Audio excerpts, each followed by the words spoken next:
নুআম্মিরকুম মা ইয়াতাযাক্কারু ফীহি মান তাযাক্কার ওয়া জাআকুমুন নাযীর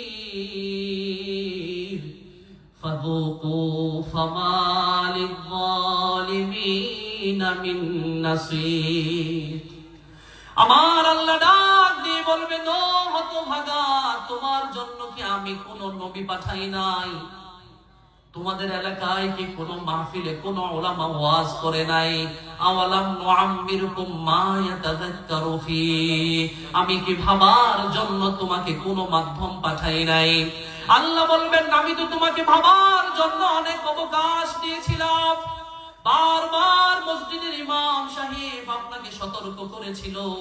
ও আমার কলিজার ভাইয়েরা, এই কথাগুলো আল্লাহ আমাদের পবিত্র কোরআনে বলে দিয়েছে। আল্লাহ সব কিছু বলে দিয়েছে। আল্লাহ প্রশ্নটাও বলে দিয়েছে। আল্লাহ প্রশ্নের উত্তরটা কি হবে সেটাও বলে দিয়েছে। এখন আমাদের কাজ হচ্ছে দেখে দেখে নিজের আমল নামায় ফিট করা।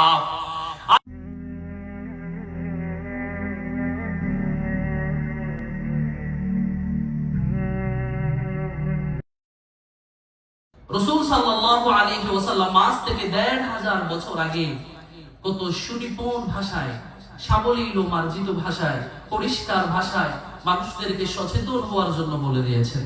কিন্তু আমরা যদি সতর্ক না হই, সচেতন না হই, আমাদের তো নবীজিত্ব আর করার কিছু থাকবে না। থাকবে কালকে যখন জান্নাত এবং জাহান্নামী অধিবাসীদেরকে বন্টন করা হয়ে যাবে, জাহান্নামের অগ্নিকুণ্ডে যখন মানুষদেরকে নিক্ষেপ করা হবে, তখন তারা ক্রন্দনরত অবস্থায় বলবে, ওয়াহুম ইয়াসতারিখুনা ফিহা রব্বানা আখরিজনা না'মাল সালিহান গায়রাল্লাযী কুননা না'মাল।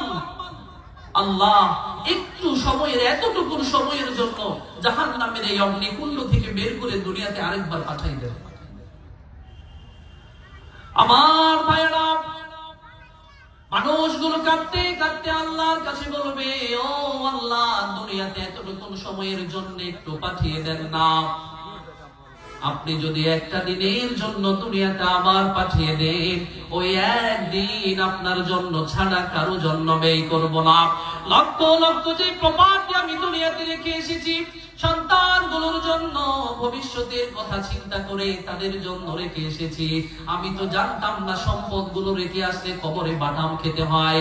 আল্লাহ, জাহান্নামের এই অগ্নিকুণ্ড আমার সহ্য হয় না, আমাকে একটু দুনিয়াতে পাঠান, সম্পদগুলো আপনার জন্য ব্যয় করে আসি। বলে তো আমি বলতেছি নাকি আল্লাহ বলতেছে?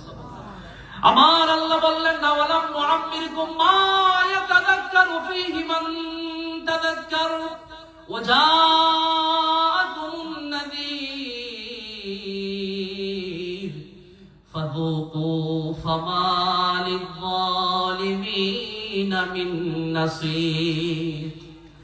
আমার আল্লাহ ডাক দিয়ে বলবেন, ও হতভাগা, তোমার জন্য কি আমি কোন নবী পাঠাই নাই?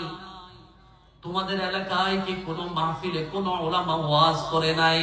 আওয়ালাম নুআম্মিরকুম মা ইয়াতাযাক্কারু ফি, আমি কি ভাবার জন্য তোমাকে কোন মাধ্যম পাঠাই নাই? আল্লাহ বলবেন, আমি তো তোমাকে ভাবার জন্য অনেক অবকাশ দিয়েছিলাম। বারবার মসজিদের ইমাম সাহেব আপনাকে সতর্ক করেছিল। ও আমার কলিজার ভাইয়েরা, এই কথাগুলো আল্লাহ আমাদের পবিত্র কোরআনে বলে দিয়েছে। আল্লাহ সব কিছু বলে দিয়েছে। আল্লাহ প্রশ্নটাও বলে দিয়েছে। আল্লাহ প্রশ্নের উত্তরটা কি হবে সেটাও বলে দিয়েছে। এখন আমাদের কাজ হচ্ছে দেখে দেখে নিজের আমল নামায় ফিট করা। আল্লাহ বলবেন, না ওয়ালাম নুআম্মিরকুম মা ইয়াতাযাক্কারু ফীহি মান তাযাক্কার ওয়া জাআকুমুন নাযীর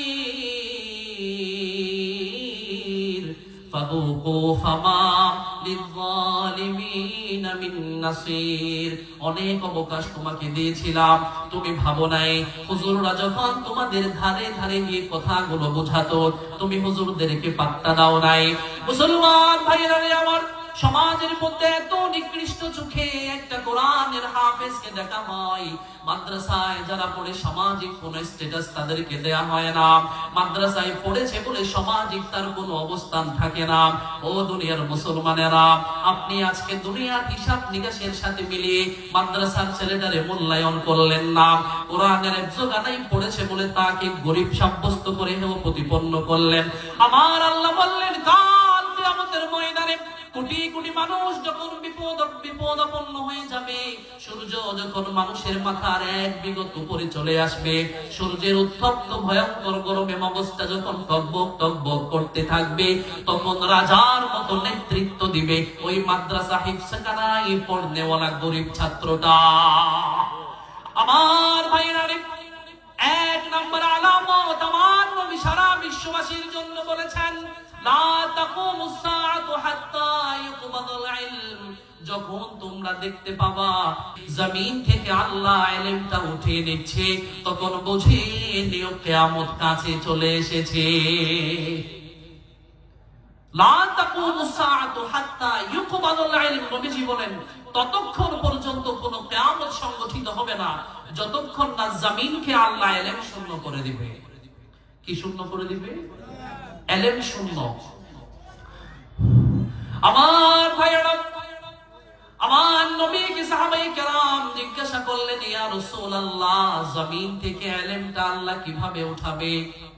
মনোযোগটা দেন, খালি কথা শুনতে কি আলো লাগবে? আমার নবীকে বললেন, ইয়া রাসূলুল্লাহ, আল্লাহ জমিন থেকে ইলম কিভাবে উঠাবে? আমার নবী অন্য হাদিসে তার উত্তর দেয়, ইন্নাল্লাহা লা ইয়াকবাদুল ইলমা ইনতিজাআন ইয়ানতাজিউহু মিনান নাস। আল্লাহ মানুষের কলব থেকে ছু মেরে কেড়ে নেয়ার মাধ্যমে জমিনকে ইলম শূন্য করে দিবেন না, ওয়ালাকিন ইয়াকবিদুল ইলমা বিকবদিল উলামা। আল্লাহ প্রকৃত আলেমদেরকে উঠিয়ে নেয়ার মাধ্যমে জমিনকে ইলম শূন্য করে দিবে। আল্লাহ জমিন থেকে যেই সমস্ত উলামায়ে কেরামরা আল্লাহর জমিনে আল্লাহর কথা বলতে জনপ্রিয়তার পরোয়া করে না, যেই সমস্ত উলামায়ে কেরামরা জমিনের মধ্যে কোরআন প্রতিষ্ঠিত করতে মানুষের পকেটের দিকে তাকিয়ে সত্য কথা পকেট বন্দি করে লুকিয়ে রাখে না, যেই সমস্ত উলামায়ে কেরামরা জমিনের মধ্যে কোরআনের কথা বলতে চাকরি চলে যাবে তার পরোয়া করে না, যেই সমস্ত ইমাম সাহেবরা সত্য কথা বলবে সভাপতি সেক্রেটারিকে পরোয়া করবে না, আল্লাহর জমিন থেকে সেই সমস্ত উলামায়ে কেরামকে উঠিয়ে নেবেন এবং মূর্খ অজ্ঞ জনপ্রিয়তার জন্য যারা সত্য কথা থাকে ওই সমস্ত আলেমদেরকে মাধ্যমে সমাজে দ্বীন প্রতিষ্ঠার নামে মানুষকে ধোঁকা দিয়ে চলবে। বলেন ঠিক কিনা? আল্লাহ বলেন, যেই সমস্ত আলেমরা সত্য কথা বলতে কোন মেম্বার, চেয়ারম্যান, এমপি, মন্ত্রী, মিনিস্টারের পরোয়া করে না, চাকরি চলে যাবে সেই জন্য কোন খতিব মিম্বরে দাঁড়িয়ে আমানতের খেয়ানত করে না, ওই সমস্ত আলেমদেরকে আল্লাহ উঠিয়ে নেবেন। এখন আপনারা চতুর্দিকে তাকিয়ে দেখেন, এইরকম সত্য ভালো ভালো বড় আলেম কয়জন বেঁচে আছে? সবাই আমাদেরকে ছায়া বিহীন করে, আমাদেরকে মাহরুম করে সবাই চলে যাচ্ছে। একের পর এক আমরা মুরব্বীদেরকে হারিয়ে ফেলতেছি। এখন তো আলেম নাই। কেমন আলেম?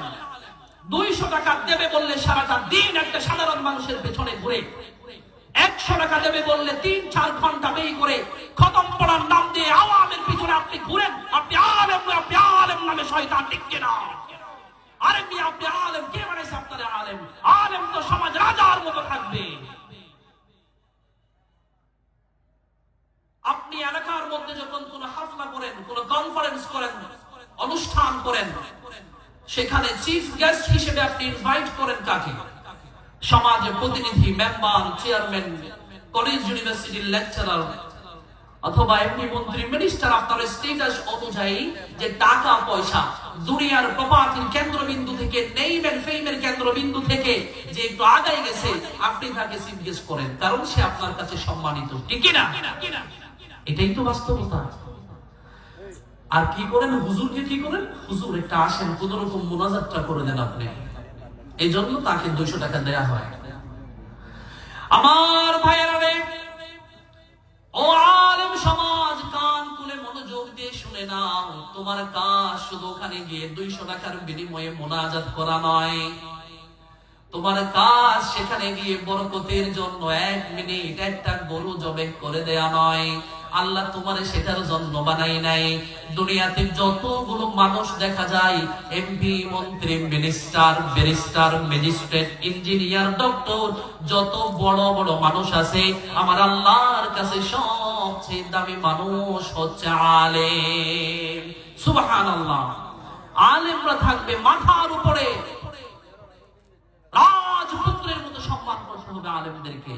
তো নবীজি বললেন, সেই সিস্টেমটা যখন তোমরা দেখবা দুনিয়াতে বন্ধ হয়ে গেছে, তখন মনে রেখো কিয়ামত খুবই কাছে চলে এসেছে। এখন আপনি বলেন তো, জমিনে আলেম আছে না নাই? কমে যাচ্ছে, কমে যাচ্ছে। তাফসীর মুফাসসিরিন কেরামগণ বলেন, জমিন থেকে আলেমটা শূন্য হয়ে যাওয়া মানে জমিন থেকে নিয়ম, নীতি, শৃঙ্খলা, ভদ্রতা, নম্রতা এগুলো উঠে যাবে। এখন মানুষ মানুষকে মূল্যায়ন করে না।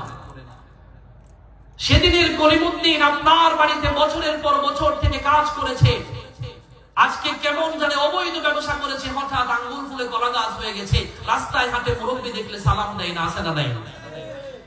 এমন ভাব নিয়ে সে হাঁটে যেন সে পুরো পৃথিবীটার মালিক হয়ে গেছে। তার মানে সমাজ থেকে নিয়ম নীতি উঠে যাচ্ছে।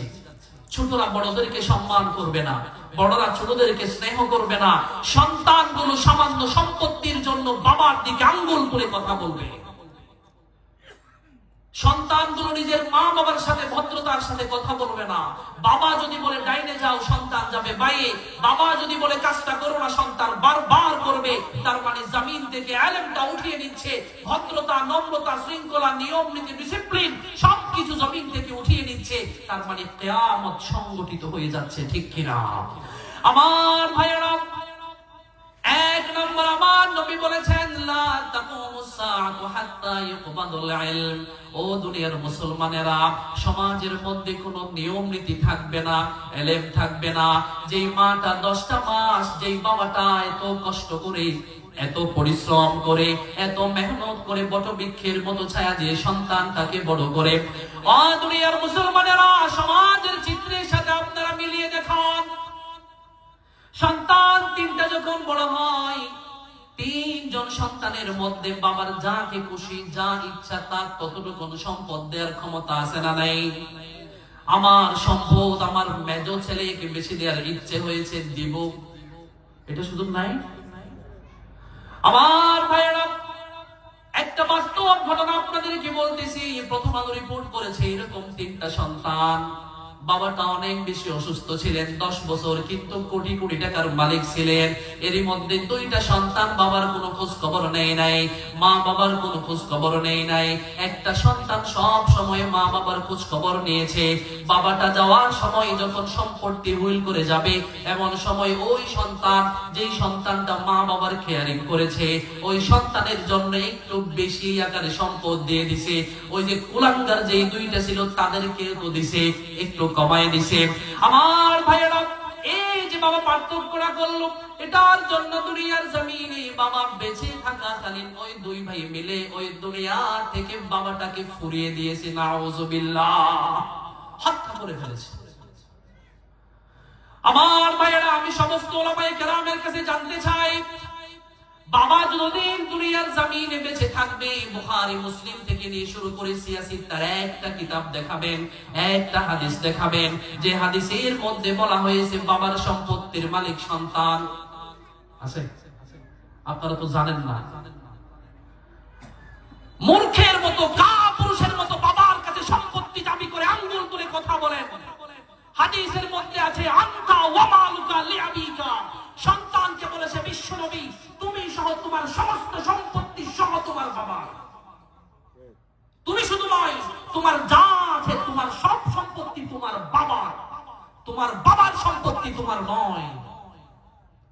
তুমি যখন বালেক হয়ে যাবা, সাবালেক হয়ে যাবা, দিন দুনিয়ার ভালো মন্দের পার্থক্য বোঝার মতো অ্যাবিলিটি তোমার ভিতরে চলে আসবে, তোমার উপরে তোমার বাবার কোনো জিম্মাদারি আর বেঁচে নাই। জমিনে তোমার ছড়িয়ে পড়ো, তোমার ভালো মন্দ তুমি বিবেচনা করার স্টার্ট করো। You don't have right to interfere the life of your father. তোমার বাবার নিত্যদিনের জীবনে ইন্টারফেয়ার করার কোনো অধিকার তোমার নেই। এখন সন্তানগুলোকে পড়াশোনা করে বড় করে প্রাইভেট ইউনিভার্সিটিতে পড়িয়েছে, লক্ষ লক্ষ টাকা তার পিছনে বিনিয়োগ করেছে তার বাবা। নিজের জীবন, যৌবন, আশা, আকাঙ্ক্ষা সবকিছু মাটির সাথে বিলীন করে দিয়ে সন্তানের সুখের জন্য নিজে কোনোদিন সুখের মুখ পর্যন্ত দেখে নাই। সেই সন্তানের কাছ থেকে বেনিফিট পাওয়ার সময় সন্তান বলে 10 লক্ষ টাকা দাও, সুপার শপ দিব। হাই হাই বলে না? তোমাকে যদি 20টা বছর পড়াশোনা করানোর পরে এখন তুমি আমাকে বেনিফিট দিবা, এখন তুমি আমার কাছে উল্টো চাচ্ছ 10 লাখ টাকা, যদি না দেই বলে সন্তানগুলো দুনিয়াতে জন্ম দেওয়ার কোন অধিকারই তোমার ছিল না। নাউজুবিল্লাহ বলবেন না? আমার নবী হাদিসের মধ্যে বলেন, বাবা যতদিন দুনিয়ার জমিনে বেঁচে থাকবে, সন্তান বাবার জন্য নিজের জীবনটাকে কুরবান করে দিতে হবে। বাবার কাছ থেকে কোনো কিছু এক্সপেকটেশন রাখবে তো বোকামি ছাড়া কিচ্ছু নয়। কারণ নবী যে হাদিস, একটা হাদিসও দেখাতে পারবেন না, কেউ দেখাইতে পারবে না। হাদিস থাকলেই তো আপনি দেখাবেন যে বাবা বেঁচে আছে। বিশ্ব নবী হাদিসে বলেছে, তোমার সন্তান তোমার সম্পত্তি, তুমি সহ তোমার সন্তানের। এমনটা বলে নাই তো, বলেছে বাবার সম্পত্তি সন্তান যা খুশি যা ইচ্ছা তা করতে পারবে না, কিন্তু সন্তানের সম্পত্তি বাবার যা ইচ্ছে তা করতে পারবে, সন্তান উফ শব্দও বলতে পারবে না। আজকে নতুন শুনলেন না? মুসলমান ভাইরা রে আমার, আমার বিশ্ব নবী আমার আল্লাহ বলেছেন, ওয়া কাদা রাব্বুকা আল্লা তা'বুদু ইল্লা ইয়াহু ওয়া বিল ওয়ালিদাইনি ইহসানা ইম্মা ইয়াবলুগান্না ইনদাকাল কিবারা আহাদুহুমা আও কিলাহুমা ফালা তাকুল লাহুমা উফ। আমার আল্লাহ বলেছেন, দুনিয়ার সন্তানেরা, তোমরা যখন বড় হয়ে যাবা, নিজে টাকা ইনকাম করার সোর্সে যখন পৌঁছে যাবা, তোমাদের মা বাবা যখন তোমাদের অধীনস্থ হয়ে যাবে, তোমরা যখন এই মা বাবাদেরকে পেয়ে যাবা অথবা তাদের মধ্যে একজনকে পাবা, খবরদার এমন কোন আচরণ করবে না যে তোমাদের আচরণের কারণে তাদেরকে উফ শব্দটা বলতে হয়। মুসলমান ভাইরা আমার, মুফাসসিরিনে কেরামগণ বলেন, উফ শব্দটা উভয় প্রান্তে। মা বাবার আচরণের প্রতি বিরক্ত হয়ে সন্তান মুখে উফ শব্দ বলতে পারবে না, আবার সন্তান এমন কোন আচরণ করতে পারবে না যে আচরণের কারণে মা বাবা উফ শব্দ বলতে বাধ্য হয়। এখন তো সন্তান উফ তো অনেক দূরের কথা, কিছু এদিক থেকে সে দেখলে মা বাবার প্রতি হাত পর্যন্ত উঠে যায়, আছে না নাই? পৃথিবীতে তোমার বেঁচে থাকার কোনো অধিকার নেই তুমি যদি মা বাবার সাথে বেয়াদবি করে থাকো। হে যুবক, আমার নবীর জীবনী থেকে সবচেয়ে গুরুত্বপূর্ণ যে নির্দেশনাগুলো পাওয়া যায়, ধমক দিয়ে যে নির্দেশনাগুলো নবীজি দিয়েছেন, তা হচ্ছে তুমি তোমার মা বাবার খেদমত করো। সুবহানাল্লাহ। জীবন দশায় এই মা বাবার পয়েন্ট এখানে কেন আসছে? ওই যে লা তাকুমুস সাআ হাত্তা ইউকবাদুল ইলম, এখন সন্তানগুলো মা বাবার প্রতি বেপরোয়া হয়ে গেছে। কেন? তার ভিতরে জ্ঞানের আলো নেই। হুজুর কি বলেন, সে তো ইঞ্জিনিয়ার, আমাদের এলাকার ইঞ্জিনিয়ার মা বাবাকে বৃদ্ধাশ্রমে পাঠাই দিছে, আপনি বলেন জ্ঞান নাই? বৃদ্ধাশ্রম তো তারাই পাঠাবে। জজ, ব্যারিস্টার, ম্যাজিস্ট্রেট, আপনি সাক্ষাৎকার দেখেন ইউটিউবে, সোশ্যাল প্ল্যাটফর্মের খবরগুলো আপনারা হয়তো দেখেন না। বৃদ্ধাশ্রমে যে দুঃখিনী মা বাবা গুলো থাকে, ওখানকার বেশিরভাগ সন্তান দুনিয়াতে বেঁচে ওঠে। আমি নিজে দেখেছি সন্তান ব্যারিস্টার, মা বাবা বৃদ্ধাশ্রমে, আছে না নাই? জ্ঞানের আলো ঠিকই আছে, কিন্তু ইসলামী জ্ঞানের আলো না থাকার কারণে আসলে মা বাবার যে কতটা মূল্য আল্লাহ পবিত্র কোরআনে বলেছে, নবীজি হাদিসে বলেছে, আপনি আপনার সন্তানকে সেই জ্ঞান অর্জন করানোর সুযোগ লাভ করেন নাই। আপনি ছোট্টবেলায় সন্তানকে দিয়ে সন্তানকে বিনিয়োগের বলির পাঠা বানিয়েছেন, লাক্সারিয়াস লাইফ লিড করবার জন্য, প্রিমিয়ার লাইফ লিড করবেন, বয়সন্ধিকালে শিকার যখন চলে আসবে, হাঁটুতে যখন ব্যথা হবে, 2 মিনিট হাঁটলে যখন 10 মিনিট বিশ্রাম নেওয়ার দরকার পড়বে, তখন আপনি স্বপ্ন দেখেছিলেন সন্তানের ইনকামের উপরে পায়ের উপর পা তুলে খাবেন। আপনি হিসাব করেন নাই পায়ের উপর পা তুলে খাবার জন্য এই পাটা ঠিক জায়গায় থাকবে কিনা। সন্তানগুলোকে নিয়ে আপনি স্বপ্ন দেখেছিলেন বড় লোক হবার, কিন্তু সন্তানটাকে দ্বীন শিক্ষায় সুশিক্ষিত করে আল্লাহর কাছ থেকে জান্নাত কিনে নেবার স্বপ্ন আপনি দেখেন নাই। মানুষের মতো মানুষ বানাবার স্বপ্ন আপনি দেখেন নাই। যেই মা বাবাগুলো প্রিমিয়ার লাইফের স্বপ্ন দেখেছে, ওই মা বাবার প্রিমিয়ার লাইফ গুলো কাটছে বৃদ্ধাশ্রমে। ঠিক কিনা? অ্যালার্মটা উঠে যাচ্ছে। মুসলমান ভাইরা আমার নবীকে কেউ যদি জীবদ্দশায় দেখে ইমানের সাথে এবং মৃত্যুবরণ করে, আমার নবীজি বললেন সে জান্নাতে যাবে। সুবহানাল্লাহ বলে না। মুসলমান ভাইরা আমার এমন একটা গৌরব অর্জন করার সুযোগ ছিল একজন আশিকে রাসূল নামে পাগলের, যার নাম ছিল ওয়াইস কুরুনি। ওয়াইস কুরুনির সময়ে আমার নবী দুনিয়ার জমিনে এসেছিলেন। তিনি খবর পেয়েছিলেন মুহাম্মদ নামে একজন ব্যক্তি এসেছে, যার জন্য সবাই পাগল। তিনি অনেক পড়াশোনা করেছেন যে মুহাম্মদকে যদি একবার ঈমানের সাথে দেখতে পারি, আমার তো আল্লাহর কাছে হিসাব দেওয়া লাগবে না। কারণ যে ব্যক্তি মুহাম্মদকে ঈমানের সাথে দেখবে, তাকে সংরক্ষিত করে রাখবেন কে? আমার ভাইয়েরা, কিন্তু ওয়াইস কুরুনি নবীর সাথে সাক্ষাতে যেতে পারে না। তার ঘরে অসুস্থ মা, কখন জানি মাটা মারা যায়। মা যদি মারা যায়, হুজুরের সাথে সাক্ষাতের সময় মাটা যদি মারা যায়, তবে কি হবে? আমার নবীকে চিঠি লিখলেন, বলে ইয়া রাসূলুল্লাহ, আপনার দিদার পাওয়ার জন্য মনে বড় বেকুলতা কাজ করছে। আমার মনের তামান্না ঈমানের সাথে আপনার কাছে একটু আসবো, আপনার হাতে বায়াত করে মুমিন হয়ে যাব। আমার নবীজি চিঠির উত্তরে বলেন, কিন্তু তিনি বলেন ইয়া রাসূলুল্লাহ, আসতে পারছি না, বাড়িতে আমার মা অসুস্থ। আপনি যদি অনুমতি দেন, অসুস্থ মাকে বাসায় রেখে আপনার সাথে দেখা করতে আসবো। আমার নবীজি বললেন নো ওয়াইস কুরুনি, না, আমার কাছে তোমার মায়ের খেদমতটাই সবচেয়ে গুরুত্বপূর্ণ। তোমার মায়ের সেবার মধ্যে নিয়োজিত থাকো, আমি মুহাম্মদের সাথে সাক্ষাতের চেয়েও বড় সওয়াব পেয়ে যাবা। আমার ভাইরা, ওয়াইস কুরুনির মাতা দুনিয়া থেকে বিদায় হওয়ার আগে মদিনার জমিন থেকে আমার নবী বিদায় হয়ে গেলেন, আর তিনি নবীর সাথে সাক্ষাৎ করতে পারলেন না।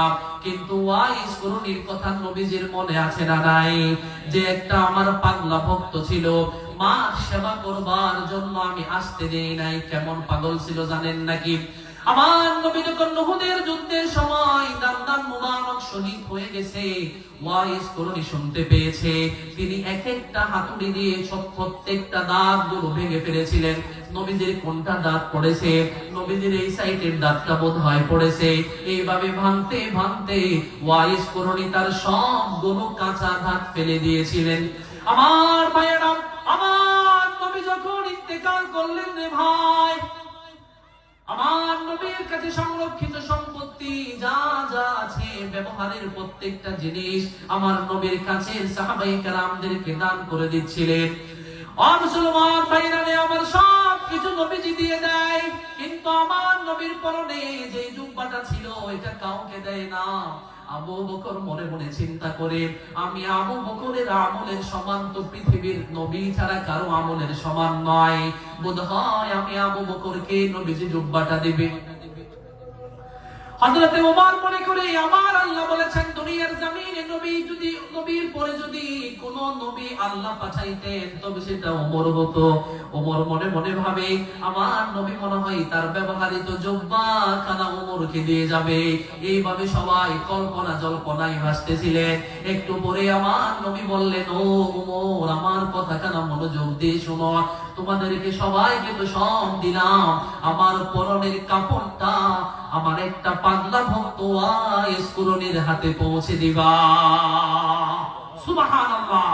আমার ভাইরা, আমার নবী মা বাবার খেদমতটাকে এতটাই গুরুত্ব দিয়েছেন। সাহাবায়ে কেরামরা নবীর কাছে প্রশ্ন করতেন, ইয়া রাসূলুল্লাহ, সবচেয়ে গুরুত্বপূর্ণ আমল কোনটা? আমার নবীজি সবচেয়ে গুরুত্বপূর্ণ আমল এক হাদিসে এক একটা বললেন। এক নম্বরে নামাজ পড়া, দুই নম্বরে সবচেয়ে গুরুত্বপূর্ণ যে আমলটার কথা নবীজি বললেন সেটা হচ্ছে কারো যদি মা বাবা থাকে তার খেদমত করা। সুবহানাল্লাহ। আবার ভিন্ন হাদিসে আল্লাহর রাস্তায় জিহাদ করার কথা আছে, তবে আমার নবী জিহাদে পর্যন্ত নিয়ে যায় নাই। যদি অসুস্থ মা ঘরের মধ্যে থাকে, অসুস্থ বাবা যদি ঘরের মধ্যে থাকে, ওই সাহাবীকে মা বাবার জন্য যুদ্ধে পর্যন্ত নিয়ে যায় নাই। হেরে খতওয়াদা, তুমি আজকে মা বাবার বিরোধিতা করো, মা যদি একটা কথা বলে তুমি বউয়ের জন্য মায়ের বিরোধিতা করো, আছে না নাই? মুসলমান ভাইয়েরা আমার, এত যত্ন করে এত লালন করে সন্তানগুলোকে মা বাবা বড় করে, শীতকালের কথা তো নাই বললাম, একটা মা যখন তার সন্তানকে দুনিয়ার জমিনে প্রসব করে, মেডিকেল সায়েন্স প্রমাণ করেছে যে ডিগ্রি সেলসিয়াস একটা মহিলা কষ্ট সহ্য যন্ত্রণা সহ্য করে, এমন কষ্ট যন্ত্রণা যদি কোনো মেশিনের মাধ্যমে, কোনো ডিভাইসের মাধ্যমে কোনো পুরুষের গায়ে পোষ করা হয়, মেডিকেল সায়েন্স বলে ওই মানুষটা সাথে সাথে ইন্তেকাল করবে। এত বেশি কষ্ট মা সন্তান জন্ম দেওয়ার সময় সহ্য করে। মুসলমান, 10টা মাস একটা মা তার পেটের ভিতরে আপনাকে যত্ন করে লালন করে থাকে, কষ্টটা ভাষায় বুঝাবার মতো নয়।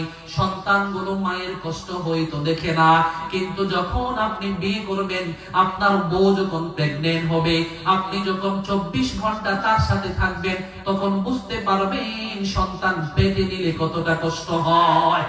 আমার ভাইয়েরা, লাল ফুটফুটে চাঁদের মতো সন্তানটা যখন দুনিয়াতে আসে, কলিজার টুকরা মায় তো চেঁচামেচি করে, হাও মাও করে কান্না করে, চোখের নিচে কালো দাগ পর্যন্ত পড়ে যায় মায়ের। এত কষ্ট, তীব্র যন্ত্রণা, সন্তানের চাঁদ মাখা চেহারাটা যখন দেখে বুকে নেয়, মায়ের সব কষ্ট ঠান্ডা হয়ে যায়, ঠিক কিনা? হাঁটি হাঁটি পা পা করে, এত যত্ন করে মা বাবা দুজন মিলে আপনাকে বড় করেছে, আপনাকে নিয়ে স্বপ্নের পাহাড় বুনে নিয়েছে তারা। আমার সন্তানটা বড় হবে, এটা করব এটা করব এটা করব, ধুমধাম করে আপনাকে একটা বিয়েও তারা করায়। মুসলমানের আরে আমার, ঘরের মধ্যে নববধূটা আসতে না আসতে 2টা মাস যায় না, আপনি বউ নিয়ে মা বাবাকে ত্যাগ করে চলে যান, নাছে না নাই? আমার ভাইয়েরা, ও দুনিয়ার যুবকেরা, কান খুলে মনোযোগ দিয়ে শুনে নাও।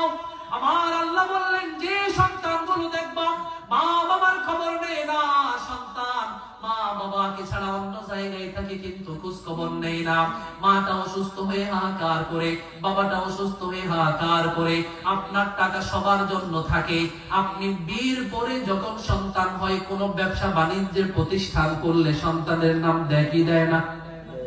আমার ভাইয়ের সন্তান যদি বিদেশে থাকে, সন্তান যখন মানি অর্ডার করে, বাড়ির মধ্যে বৃদ্ধ বাবা, বয়স তার 80-র ঊর্ধ্বে, এখন তার কোনো ইনকাম নাই, সন্তানের আয়ের উপরে তার ডিপেন্ড করতে হয়। বাবা তো পকেট খরচের দরকার হয়। বাবা যখন সন্তানকে ফোন করে বলে, হেরে বাছা আমার তো পকেট খরচের দরকার, তখন সন্তান বিদেশ থেকে ফোন করে বলে, আপনার বৌমার সাথে দেখা করেন, তার কাছ থেকে হাত খরচ নেন। দুনিয়ার মুসলমানেরা, না না না, এটা তো আমার কথা ছিল না। আপনি ফোন করে বলবেন বউকে, তোমার যদি সাবান লাগে, তোমার যদি কাপড় লাগে, তোমার যদি বরণ পোষণ লাগে, যাও আমার বাবার কাছে গিয়ে হাত পেতে নাও, বলবে বাবা আমার এটা লাগবে দাও। সন্তান তো বিদেশ থেকে টাকা বাবার নামে পাঠাবে, মার নামে পাঠাবে, ঠিক কিনা? আজকে আপনি অন্য একটা মহিলার কাছে বাবাকে ভিক্ষুক বানিয়ে দিয়েছেন, ভিন্ন একটা মহিলা যেটা একটা শব্দের কারণে আপন হয়েছে। একটা শব্দ যদি মুখ থেকে ভুল করেও বলে ফেলেন, সন্তান কান খুলে মনোযোগ দিয়ে শুনে নাও, একটা শব্দ যদি ভুল করেও আপনি বলে ফেলেন, পৃথিবীতে এমন কোন ক্ষমতাশীল কাউকে দেখাতে পারবেন না যে ওই মহিলাটাকে আপনার দ্বিতীয়বার আপন করাইতে পারবে। কথা বুঝেন না? না পারবে কেন? এখন পারে তো। কিছু আলেম দেখা যায় বাসায় যান, এই তোবা করো, একদম মহিলা এরকম করো, আর যেন কোনোদিন না শুনি, অথচ 3 তালাকের পরে এই কথা বলে তারা আপন করাই দিছে। হারাম, না জায়েজ। একবার যদি তালাক শব্দটা আপনি বলে ফেললেন, 3 তালাক যদি কোনো আলেম ফতোয়া দেয় হয়ে গেছে, আপনি তাকে আপন করতেই পারবেন না, কোনোভাবেই না। এখন আমরা বিভিন্ন ফতোয়া দিই, হিলা অবলম্বন করি, এই করি সেই করি। এগুলো সন্তান সংসার বাঁচানোর জন্য ওলামায়ে কেরাম একটা ফতোয়া দিয়েছে, হিলা বিয়া। তবে কন্ট্রাক্ট ম্যারেজ যদি কেউ করে, আল্লাহর কাছে জবাব দিতে হবে, ঠিক কি না? আপনি অন্য জায়গায় তাকে বিয়ে দেন, সে যদি স্বেচ্ছায় রাজি খুশিতে তাকে ডিভোর্স দিয়ে দেয়, ইদ্দতের পরে আপনার জন্য বিয়ের উপযুক্ত হয়েছে, এখন চাইলে বিয়ে করতে পারবেন, ঠিক কি না? কিন্তু এগুলো কিছু করা ছাড়া, হুজুর আমি পাগল ছিলাম, বুঝতে পারি নাই। আপনি যদি পাগলই হন, তালাক যে বউকে দিতে হয় এটা কেমনে বুঝতে পারলেন? তালাক আপনার মায়ের দিতে পারলেন না, তখন তো আপনার বিবেক ঠিকই কাজ করেছে। আমার ভাইরা, একটা শব্দের মাধ্যমে আপন ওই মহিলা, কিন্তু এমন কোন শব্দ দুনিয়াতে কেউ আবিষ্কার করছে নাকি যেই শব্দটা বললে বাবা মায়ের মধ্যে সন্তানের সম্পর্ক বিচ্ছেদ হয়? আছে নাকি? না না না, এমন শব্দ কেউ বানাই নাই। একটা শব্দের মাধ্যমে আপন হয়েছে ওই বাইরের মহিলাটা। তার জন্য বাবা মার দিকে তাকিয়ে আঙ্গুল তুলে কোনা চোখে আপনি কথা বলেন, আল্লাহর আরশ পর্যন্ত কেঁপে ওঠে। নাউযুবিল্লাহ। আমার ভাইয়েরা, যা করুক, বাবা যদি বলে কেটে ফেলবো, বলবেন বাবা কেটে ফেলেন। আমার বিশ্বাস, কোনো বাবা সন্তানকে কাটতে পারে না। তার মানে বুঝতে হবে, এই বাবা যা বলে যদি শরীয়ত অনুযায়ী হয়, আপনি করতে বাধ্য, ঠিক কিনা? হযরত ইব্রাহিম আর ইসমাঈলের কথা সবার তো জানার কথা। ইসমাঈলকে ইব্রাহিম বলেছিলেন, আন্নী আযবাহুকা ফানজুর মাযা তারা। ও আমার কলিজার টুকরা সন্তান, কেমন কলিজার টুকরা সন্তান। 80 বছর বয়স যখন ইব্রাহিমের, বাবা হয় না, বাবা হয় না। আল্লাহর কাছে কাঁদতে কাঁদতে কাঁদতে চোখের নিচে কালো দাগ পড়ে গেছে। পানি ফেলতে ফেলতে ফেলতে বার্ধক্যে কাবু হয়ে গেছে। এমন সময় আল্লাহ একটা দয়া করে সন্তান দান করলেন। তার মনে হলো পূর্ণিমার চাঁদটা হাতে পেয়েছে। পুরো পৃথিবীর মালিক ইব্রাহিম এখন সন্তানটা যখন বাবার আঙ্গুল ধরে হাঁটাহাঁটি করবে, এমন সময় আমার আল্লাহ বলেন, নো ইব্রাহিম, তোমার সন্তানকে জবাই করে ফেলো। আমার ভাইয়েরা, কেমন সন্তান আমার আল্লাহ দান করলে। ও আমার কলিজার টুকরা সন্তান, আমি আপনাকে জবাই করতে দেখেছি, আপনার কি, আপনার অভিমতটা কি, আপনার মতামতটা কি? কেমন কলিজার টুকরা সন্তান ইসমাঈল উত্তর দেয়, ইয়া আবাতি ফাআল মা তুমারু সাতাজিদুনি ইনশাআল্লাহু মিনাস সাবিরিন। ইসমাঈল বলেছেন, ও আমার বাবা, আল্লাহর পক্ষ থেকে যে আদেশ আপনি পেয়েছেন, যে হুকুম কানা আপনি পেয়েছেন, ওই হুকুমটা বাস্তবায়ন করার জন্য রাজি হয়ে যান। আমি ইসমাঈলকে ধৈর্যশীলদের মধ্যে পেয়ে যাবেন। বলেন সুবহানাল্লাহ। আমার ভাইয়েরা, মা বাবার সাথে কোনো কম্প্রোমাইজ নাই, কোনো বেয়াদবি নাই, কোনো কিচ্ছু নাই। বাবা আমার যা বলে তাই করতে হবে। হুজুর, বাবা মা যদি বলে ব্যাটটা নাও, বউরে পিঠাও পিটাইতে হবে নাকি? না না ভাই, এটা কিন্তু বলি নাই। অন্যায় আবদার যদি বাবা মা করে, এমন ভাবে ডিনাই করতে হবে যাতে মা বাবার মনে কষ্ট না আসে। আবার আপনি মা বাবাকে সন্তুষ্ট রাখার জন্য আপনার বউকে কষ্টে রাখবেন, বিষয়টা এমনও নয়। এমন ভাবে বিষয়টা হ্যান্ডেল করতে হবে, কিছুটা কষ্ট বউ পেলেও যেন মা বাবা কোনো কষ্ট না পায়। কিছুটা কষ্ট। আবার একেবারে প্রত্যেকটা দিন সেই অবলা অসহায় নারীটা, যা তার ভাই বোন মা বাবা আত্মীয় স্বজন সবাইকে রেখে আপনাকে ভালোবেসে বিশ্বাস করে সবকিছু ছেড়ে দিয়ে আপনার ঘরে এসেছে, আপনিও যদি নির্যাতন করেন, মেয়েটা যাবে কই? ঠিক কি না? দাজ্জাল মার্কা যে শাশুড়িগুলো আছে, এগুলোর জন্য পবিত্র কোরআনে বিধান আছে। উনি দাজ্জাল মার্কা শাশুড়ি হোক, কিন্তু তার আগে আপনার মা, এটা মনে রাখতে হবে, ঠিক কি না? সে যতই খারাপ হোক, আপনাকে 10টা মাস পেটের ভিতরে কষ্টে লালন করে রেখেছে। মেইনটেইন করা আপনার জিম্মাদারি। যদি মেইনটেইন নাই করতে পারেন, ফতোয়ার কিতাবে রয়েছে আপনার জন্য বিয়েটাও জায়েজ নয়। নাউজুবিল্লাহ বলেন। আমার ভাইয়েরা, ওয়াশিরুহুন্না বিল মারুফ, আল্লাহ মা বাবার সাথে ভালো আচরণের কথা যেমন করে বলেছেন, তার পাশাপাশি বউয়ের সাথেও ভালো আচরণ করতে বলেছেন। কে? এই দুইটা বিষয়ে ব্যালেন্স করার সক্ষমতা যদি কারো না থাকে, তবে মুফাসসিরিন কেরামগণ বলেন তার বিয়ে করার জায়েজ নাই। আমার ভাইরা, আমার যেটা বোঝাতে চেয়েছিলাম, এখন এমন একটা পরিস্থিতির মধ্য দিয়ে আমাদের সময় অতিবাহিত হচ্ছে, যে সময়টাতে সন্তানগুলো মা বাবাকে কেয়ার করে না, ঠিক কিনা? তার মানে বুঝতে পারলাম, লা তাকুমুস সাআতু হাত্তা ইউকবাজুল ইলম, জমিন থেকে আল্লাহ ধীরে ধীরে ইলম শূন্য করে দিচ্ছে। ওই মুরব্বিকে সালাম করে না, বড় ভাইকে কেয়ার করে না। মুসলমানরা, আমার দ্বিতীয় নম্বরে আমার নবী যে আলামতের কথা বলেছেন, আমার নবী বলেছেন ওয়ায়ুফতারুজ জালাজিল, বেশি বেশি ভূমিকম্প হবে। কি হবে?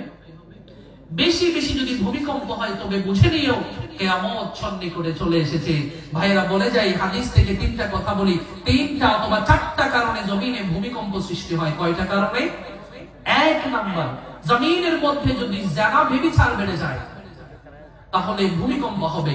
আর যদি ভূমিকম্প হয়, তবে বুঝে নিও কিয়ামত বেশি দূরে নয়। কিয়ামত যখন, আচ্ছা হুজুর, কিয়ামত বেশি দূরে নয় তো আমার কি যায় আসে? আর না, কিয়ামত যখন তা হবে, তখন কিয়ামতের আগে ঘন ঘন মুসিবত আসবে। আগুনের বাতাস আসবে, ঝড়ো হাওয়া বইবে, ভূমিধস হবে, ভূমিকম্পন হবে। এগুলো থেকে বাঁচতে হলে নিজেদের ঈমানকে ঠিক করতে হবে।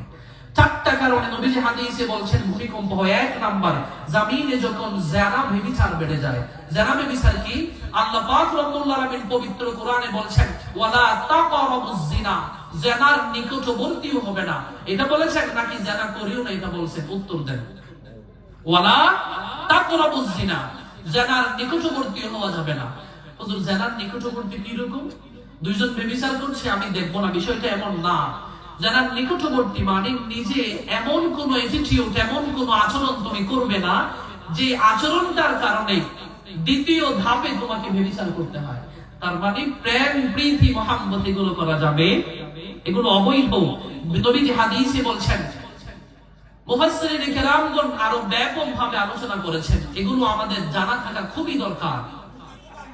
জিনার নিকটবর্তী হওয়া মানে, আপনাদের বাস্তব সমাজ থেকে একটা উদাহরণ দিই, শুনবেন? কথাগুলো শোনা যাচ্ছে? বিরক্ত লাগতেছে?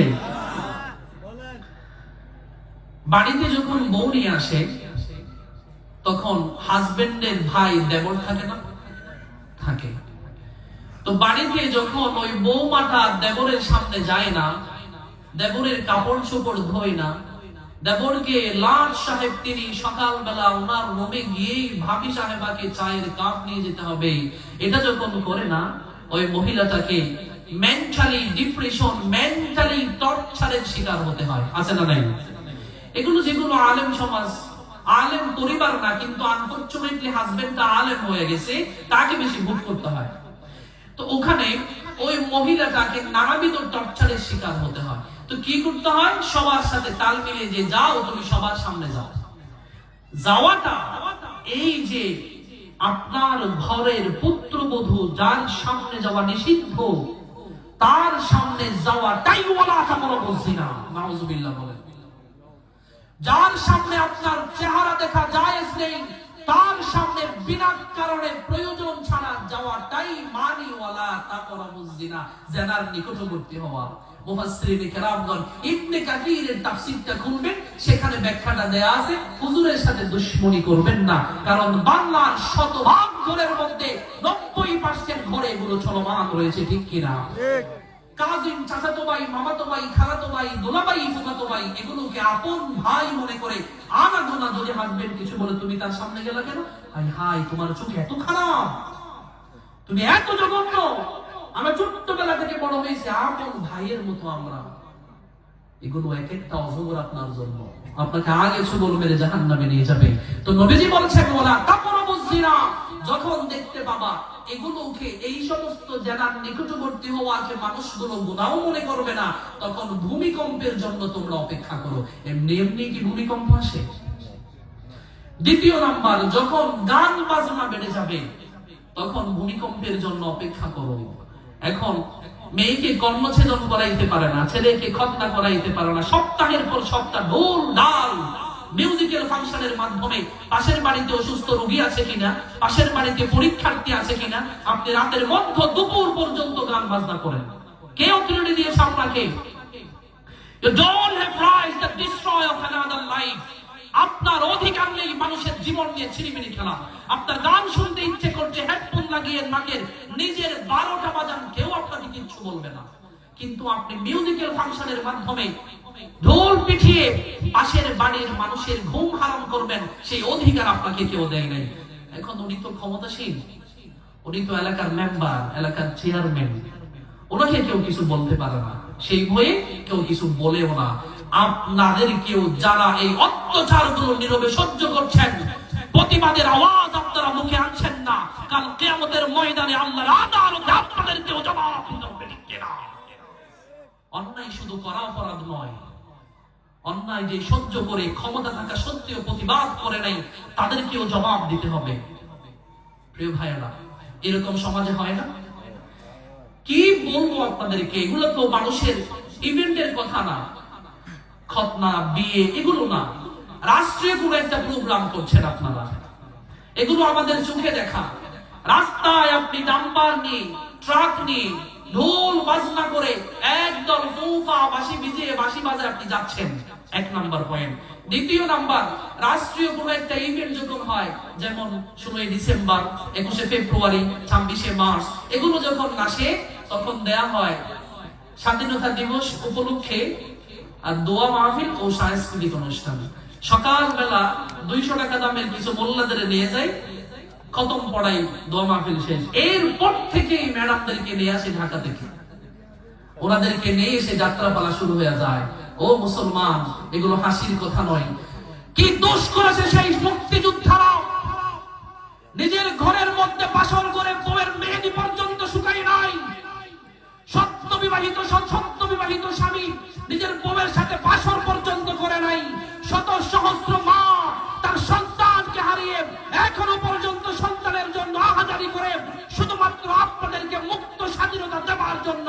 আল্লাহর কসম করে বলে যাই, যেই সমস্ত মানুষেরা স্বাধীনতা যুদ্ধের সময় যারা শহীদ হয়েছে, তাদের সেই সময় আপনারা নাচ গানের মধ্য দিয়ে দিবস উদযাপন করেন, আল্লাহর কসম করে বলছি, কিয়ামতের ময়দানে তারাই আল্লাহর সামনে আপনাকে মিথ্যে মামলার আসামি করার কারণে আপনার জিহ্বা টেনে তাকে জাহান্নামে নিক্ষেপ করা হবে। নাউযুবিল্লাহ। এই মুক্তিযোদ্ধারাই আপনাদের আল্লাহর সামনে জিহ্বা টেনে, আল্লাহ বড় আশা তার জিহ্বা টেনে ফেলবে। কি দোষ করেছিলাম তাকে স্বাধীনতা দিয়ে? আমি আমার সন্তানটা এখনো বাবা বাবা বলে চিৎকার করে মুক্তিযুদ্ধের সময় শহীদ হয়েছিলেন। সেই বিবাহিত স্ত্রীটা স্বাধীনতার পর থেকে স্বামী হারা হয়ে স্বামী ছাড়া জীবন যাপন করছে, আছে না নাই? তাদের সুখ শান্তি সবকিছু বিসর্জন দিয়েছে আপনাদেরকে স্বাধীন সার্বভৌমত্ব দান করার জন্য। এটাই কি তাদের অন্যায় ছিল? যদি এটাই হয়ে থাকে, তাহলে এমন কালচার কেন করছেন যেগুলোর কারণে তাদের কবরে আযাব হচ্ছে? এগুলো যদি করেন, গান বাজনা করেন, ভূমিকম্প হবে। নাচ গান করেন, ভূমিকম্প হবে। যারা ব্যভিচার করে, ভূমিকম্প হবে। আল্লাহ যে সমস্ত কথাগুলো বললাম, এই কথাগুলোর উপরে যথাযথভাবে আমল করার তৌফিক দান করুন। সবাই বলি আমিন।